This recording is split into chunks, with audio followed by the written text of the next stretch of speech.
ஒவ்வொரு ஆணுடைய ஒவ்வொரு பெண்ணுடைய வாழ்க்கை திட்டத்தை அறிமுகப்படுத்தியவர்கள் ரசூல்மார்கள், நபிமார்கள், அதே போன்று பின்னால் வந்த சஹாபாக்கள், தாபிஊன்கள், தபஅத் தாபிஈன்கள். இவர்கள் மூலமாக அல்லாஹ் ஜல்ல சுப்ஹானஹு வ தஆலா நமது வாழ்க்கை திட்டத்தை அறிமுகப்படுத்தினார்.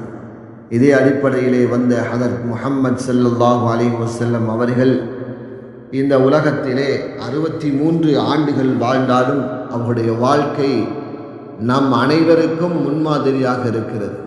நாம் அவருடைய வாழ்க்கையை எடுத்து நடக்க வேண்டிய கடமைப்பாடோடு உலகத்திலே வாழ்ந்து கொண்டிருக்கிறோம். அவர்களை பற்றி பேசுகிறோம், அவருடைய வாழ்க்கை வழிமுறைகளை பற்றி பேசுகிறோம், அவர்களை கொடுக்கல் வாங்கலை பற்றி பேசுகிறோம், அவர்களுடைய மனைவிமார்களை நடந்து கொண்ட முறைகளை பற்றி பேசுகிறோம், கேட்கிறோம். ஆனால் நம்முடைய வாழ்க்கையை எடுத்து பார்த்தால் நாம் அவரோடு கோபித்து இவரோடு கோபித்து அவர்களுடைய சொத்துக்களை அபகரித்து இவர்களுடைய சொத்துக்களை அபகரித்து உலகத்திலே நாம் வாழ்ந்து கொண்டிருப்பதை கண்கூடாக நாம் பார்த்து கொண்டிருக்கிறோம். நாம் உலகத்திலே சிந்தித்து வாழ வேண்டும். நமக்கென்று அல்லாஹ் மரணத்தை வைத்திருக்கிறான். நபியும் இந்த மாதத்திலே மரணித்தார்கள். ஆனால் உலகத்திலே அவர்கள் நல்ல முறையிலே வாழ்ந்து விட்டு சென்றிருக்கிறார்கள். நமது வாழ்க்கை திட்டத்தையும் அவர்கள் காட்டிவிட்டே சென்றிருக்கிறார்கள்.